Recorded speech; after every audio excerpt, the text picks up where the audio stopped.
His feet breached a crust of frost with every step, and the cloud of his breath accompanied him like a chummy ghost. The Angelus rang, its bronze voice pouring through the sheepfold and over the orchard walls in slow, rich waves. It was a call to prayer. If he didn't go in, he would be missed, and if he was missed, he would be whipped. He didn't go in. Lazlo was always finding ways to slip off on his own, and his legs were always striped from the hazel switch that hung from a hook with his name on it. It was worth it. To get away from the monks and the rules and the chores and the life that pinched like tight shoes. To play. "Turn back now if you know what's good for you," he warned imaginary enemies. He held a sword in each hand.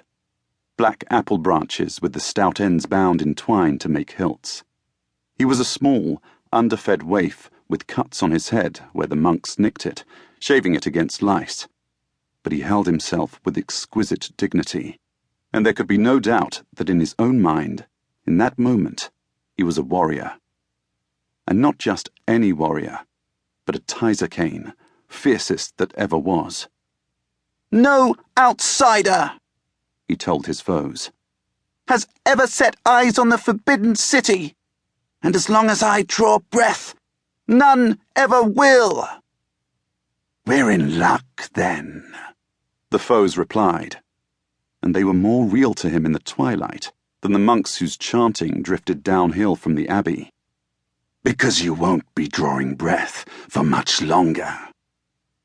Lazlo's grey eyes narrowed to slits. "You think you can defeat me?" The black trees danced. His breath ghost scudded away on a gust, only to be replaced by another. His shadow splayed out huge before him, and his mind gleamed with ancient wars and winged beings, a mountain of melted demon bones, and the city on the far side of it. A city that had vanished in the mists of time. This was the old mystery. It had come to him from a senile monk, Brother Cyrus. He was an invalid, and it fell to the charity boys to bring him his meals. He wasn't kind. No grandfather figure, no mentor. He had a terrible grip, and was known to hold the boys by the wrist for hours, forcing them to repeat nonsense catechisms and confess to all manner of wickedness they could scarce understand, let alone have committed.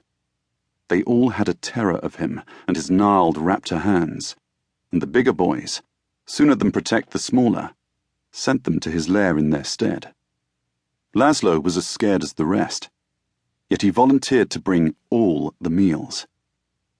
Why? Because Brother Cyrus told stories. Stories were not smiled upon at the abbey. At best, they distracted from spiritual contemplation. At worst, they honoured false gods and festered into sin. But Brother Cyrus had gone beyond such strictures. His mind had slipped its moorings. He never seemed to understand where he was, and his confusion infuriated him. His face grew clenched and red. Spittle flew when he ranted. But he had his moments of calm, when he slipped through some cellar door in his memory, back to his boyhood, and the stories his grandmother used to tell him. He couldn't remember the other monks' names, or even the prayers that had been his vocation for decades, but the stories poured from him, and Lazlo listened. He listened the way a cactus drinks rain.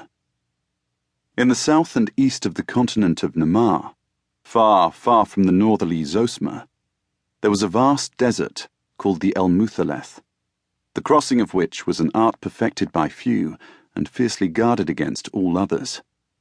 Somewhere across its emptiness lay a city that had never been seen. It was a rumour, a fable, but it was a rumour and fable from which marvels emerged, carried by camels across the desert to fire the imaginations of folk the world over. The city had a name. The men who drove the camels, who brought the marvels, they told the name and they told stories, and the name and the stories made their way, with the marvels, to distant lands, where they conjured visions of glittering domes and tame white stags, women so beautiful they melted the mind, and men whose scimitars blinded.